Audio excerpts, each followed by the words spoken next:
ഗാന്ധിയെ പോലുള്ള ഒരു മഹാനായ വ്യക്തി, അദ്ദേഹത്തിന് എന്തെങ്കിലും ദോഷമുണ്ടെങ്കിൽ ആ ദോഷങ്ങൾ മുഴുവൻ നമുക്ക് കൊണ്ട് എത്തിക്കാൻ പറ്റുന്നത് ഭഗവത്ഗീതയിലാണ് എന്ന് കൂടി പറയണം. അദ്ദേഹം അങ്ങനെയാണ് പറയുന്നതെങ്കിൽ ഞാനൊരു രണ്ട് ഉദാഹരണങ്ങൾ പറയാം. ഒന്ന്, അദ്ദേഹം ബ്രഹ്മചര്യത്തിന്റെ മഹത്വം പരീക്ഷിച്ചറിഞ്ഞ കാര്യം എല്ലാവർക്കും അറിയാം. ഈ ബ്രഹ്മചര്യം എന്ന് പറയുന്നത് എവിടെയാണ് കിടക്കുന്നത്? ഭഗവത്ഗീതയിൽ പറഞ്ഞിരിക്കുന്ന അതിന്റെ മഹത്വത്തിന്റെ അകത്തുനിന്നാണ് അത് വന്നിരിക്കുന്നത്. രണ്ട്, ജാതി. ജാതിയെ കുറിച്ച് പറഞ്ഞിരിക്കുന്നത് എന്താണ്?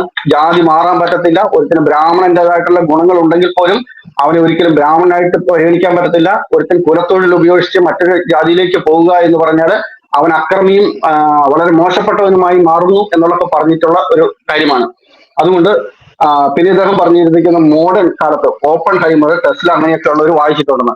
ഈ ഓപ്പൺ ഹൈമറും ടെസ്ലയും അങ്ങനെയുള്ളവർ മാത്രമല്ല, ഞാൻ പറയട്ടെ, ഈ ഗാന്ധിജിയെ കൊന്നിരിക്കുന്ന നഥുറാം വിനായക് ഗോഡ്സെ ഇത് വായിച്ചിരുന്ന ആളായിരുന്നു.